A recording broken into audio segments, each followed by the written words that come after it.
Hi everybody. In this video, we're going to go through all of the simpler types of equations that you're going to run into. So here it is, simple equations review. Our goal is to get x by itself to see what it's equal to. We use inverse operations to get numbers away from x. Remember, multiplication and division are inverses of each other, and addition and subtraction are inverses of each other. Whenever we change one side of an equation, we must change the other side in exactly the same way. And remember, it's the equal sign that separates the two sides of an equation. So when we say one side and the other, we can imagine drawing the line through the equal sign, so we have a left side and a right side. So if we change one side, we need to change the other side in exactly the same way. And finally, you can check your answer by plugging it back into the original equation. So let's get started here. The first equation is 6 is equal to x plus 2. So what must x be so that when we add 2 to it, we get 6? Well, let's follow the steps here. We want to get x by itself.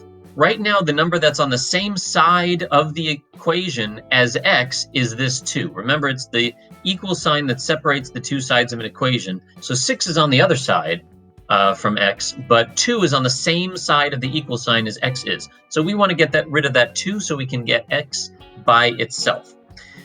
Okay, so this is plus 2, that's addition. The inverse of addition is subtraction, so we will subtract 2. And whatever we do to one side, we need to do the same thing to the other side. So since we changed this side, we reduced it by 2, we need to reduce the other side by 2 to keep everything balanced, okay? Imagine the equation is like a scale. It was balanced to begin with. If we take weight away from one side, then it's not balanced anymore. So we need to take weight away from the other side so everything is still balanced again. So x plus 2 and then minus 2 is just x again. If I start with some number x and then I add 2 and then I take away 2, I get the number that I started with, okay? And we say that these 2's cancel each other. Now don't forget to write the equal sign.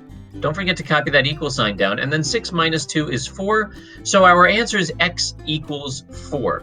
And now we can check our answer by plugging it back into the original equation. So I can take this 4 over here, plug it back in for x. So my original equation was 6 equals x plus 2. But if I plug the 4 in for x, then I could say we have 6 equals 4 plus 2, and 4 plus 2 is 6, so I get 6 on the right side and 6 on the left side. So yeah, it works. So x must be equal to 4. All right, I'm going to try to go through the rest of these equations faster because we have a lot to get through. So you got the main ideas there. Get x by itself. We need to use inverse operations to get rid of the numbers that are on the same side as x. Whatever we do to one side, if we changed it in some way, we need to change the other side in exactly the same way. And we can check our answer by plugging it back into the original equation. And what we're looking for is to make sure that both sides of the equation are, in fact, equal to each other. That's how we know that we found the correct value for x. Okay, let's move on to the next equation. So now we have 6 is equal to 2 plus x. So now it's the x which is being added to the 2 instead of the 2 which is being added to the x.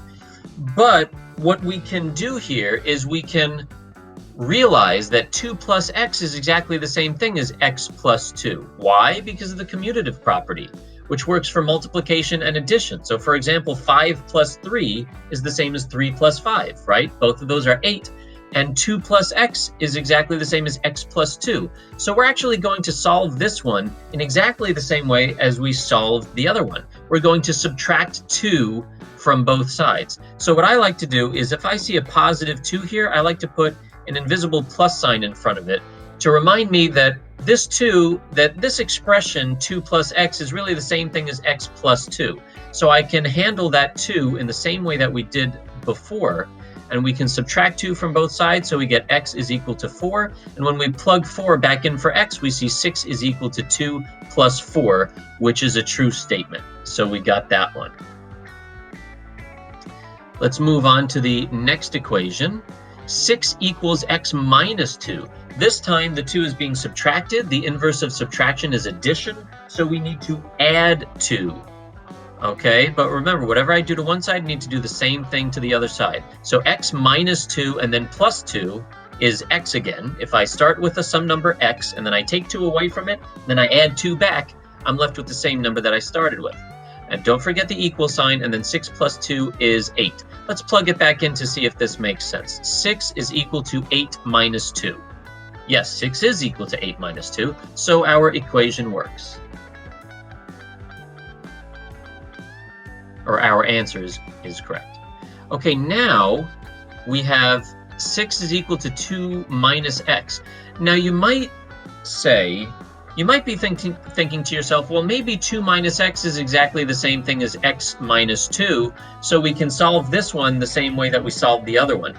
Not so. The commutative property does not work for subtraction. It doesn't work for division either. So we can't just change the numbers around and assume that it's the same thing. It's not. So the way that we're going to solve this one is it's not the same thing as x minus 2, but we could use that little trick of putting the invisible plus sign, putting that in front of the 2, because actually 2 minus x is the same thing as negative x plus 2. I can rewrite it this way. You know what? Let me take a step back, actually. I could say that 2 minus x is the same thing as 2 plus negative x, right? Because we have the rewriting rules. Plus, whenever we add a negative, that's the same thing as subtracting.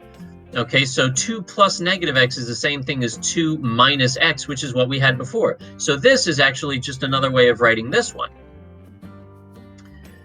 Okay, but now that I have a plus sign here, now I can use the commutative property, and I can say that this is the same thing as negative x plus 2. Now I'm changing the numbers around that plus symbol.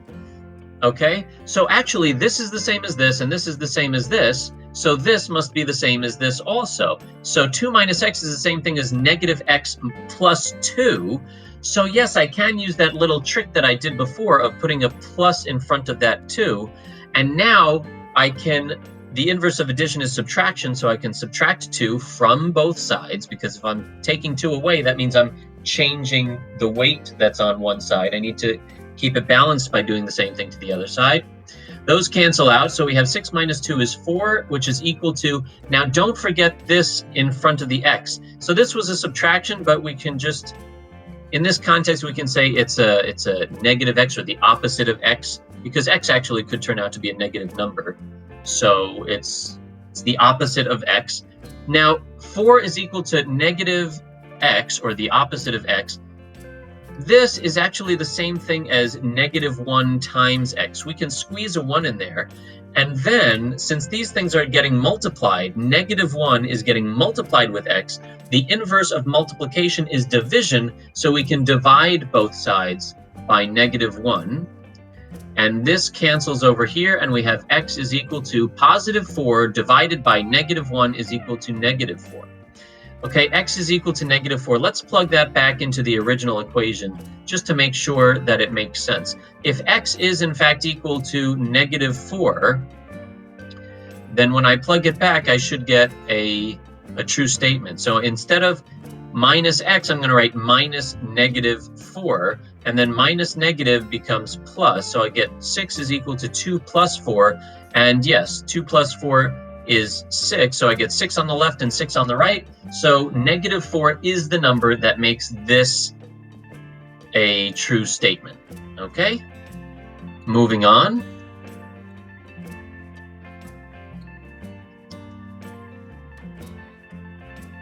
Now we have negative 2 plus x. Okay, this is the same thing as x plus negative 2, but plus negative is the same thing as just minus. So this is actually the same thing as x minus 2. So we can, even though in this context this is really negative 2 and not minus 2, this expression is actually equivalent to x minus 2, so I can treat this the same way. So even though I can think of it as a minus 2, and the inverse of subtraction is addition, so I can add 2 to both sides, Always both sides, and remember, it's the equal sign that separates the two sides of an equation. So please, please, please do not do something like this, plus 2 over here and plus 2 over here. A lot of students will try to do that, and you can see in that, if you try doing that, what you're really doing is you're adding, let's just call them pounds for the moment. You're adding 2 pounds to this side, and then you're adding 2 pounds again to this side. So you're not getting things balanced, right? What you need to do, if you add 2 pounds to this side, you need to add 2 pounds to this side also, so then everything's balanced again. Remember, it's the equal sign that separates the two sides of the equation.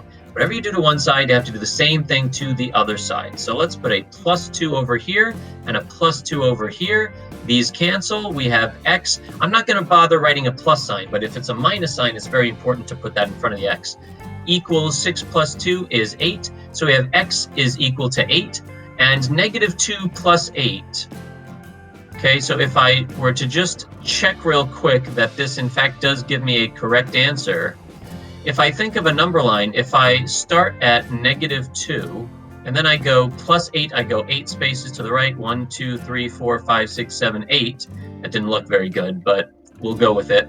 Then I would in fact end up at 6 over here. So yes, negative 2 plus 8 is, no, not 8, it's 6, and we have 6 on the left side also, so we get a true statement there.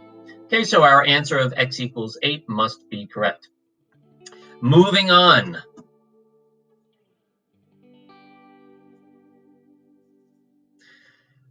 Okay, so I'm not going to say what this is equivalent to, but we can think of this, even though this is a negative 2, we can think of it like a minus 2, just like we did in the other problem.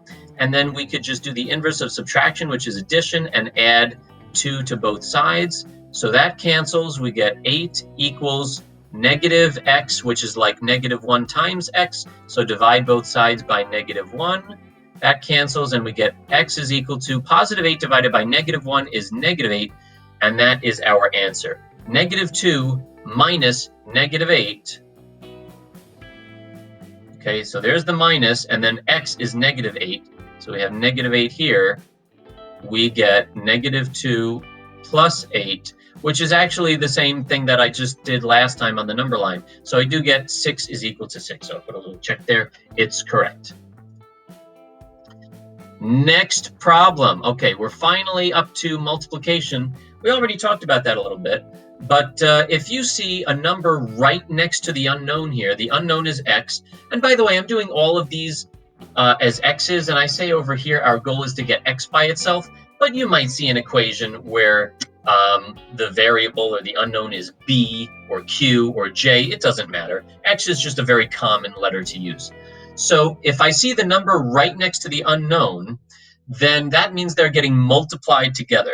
So the inverse of multiplication is division. So we need to divide by 2 here to get rid of that 2. And whatever I do to one side, I have to do the same thing to the other. So we'll divide both sides by 2, and we get x on this side is equal to 6 divided by 2 is 3. And if I were to plug that back in, I get not 23, 2 times 3.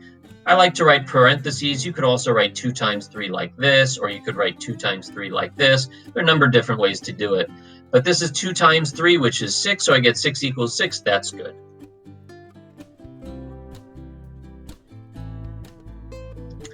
Okay, now you got to be very careful with this one. A lot of students are going to look at this and they're going to think that they should think of that like subtraction, but you shouldn't, because again, this number is right next to the x, so they're getting multiplied together. So we need to think of what's the opposite of multiplication. It's division. What's the number that's getting multiplied with x right now? It's a negative 2. So we're going to do the inverse of multiplication, and we're going to divide also by negative 2. Remember, use inverse operations, but don't use inverse signs. So a lot of students think, well, since this is a negative, I should divide by a positive. Not true, okay? Think of it this way. If I let me just forget about this equation for a second, and let me just pick a number 10. That's not the answer to this problem, but let me just do a sort of a side thing here. If I have some number 10 and I multiply it by negative 2, and then I divide by -2, do I get the same number that I started with, which was 10? Well, let's see. 10 times -2 is -20. And -20 divided by -2 is +10. So yeah, 10 times -2 divided by -2 is equal to 10. So what did that just teach me? That tells me that if I multiply by -2 and then divide by -2, I get the same number as a result. I get the same number that I started with, okay? So if we have to have some number x here and we multiply it by -2, we also want to divide by -2 in order to get the x back, just like we got the 10 back over here. So don't divide by +2. Don't do the opposite kind of number and change the negative to a positive. Keep that as a negative, okay? And then I'll divide the other side by -2 also. So 6 divided by -2, positive divided by negative is negative, so I get -3 here. And let's just check that really quickly. -2 times x equals 6. If I plug the -3 in, then I have -2 times -3 equals 6. And negative times a negative is positive, so I get 6 equals 6. That works.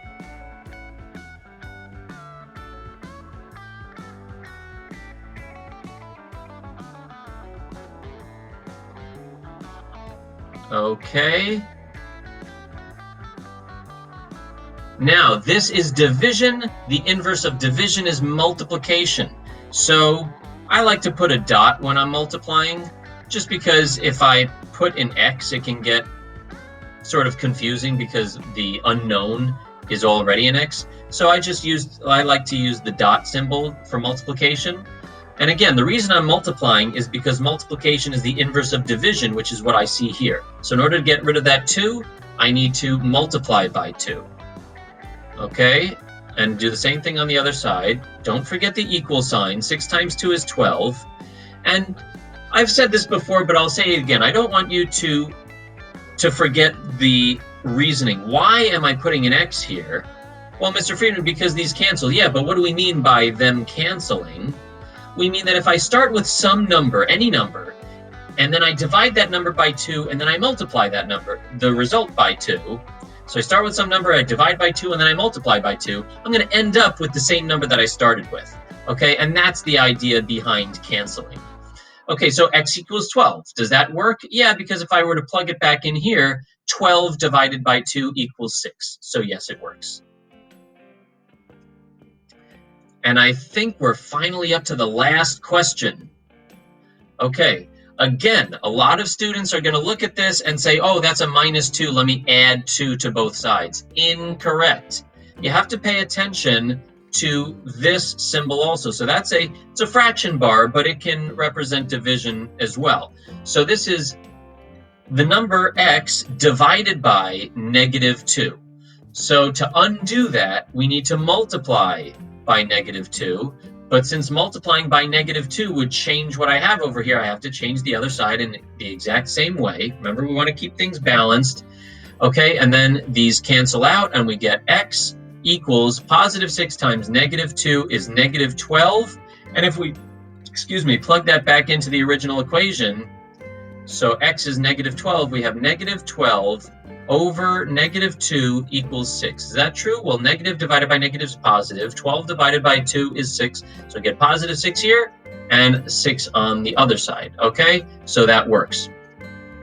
And those are all the different types of simple equations that you might come across. Okay, so I went over addition, subtraction, multiplication, division. Have a great night.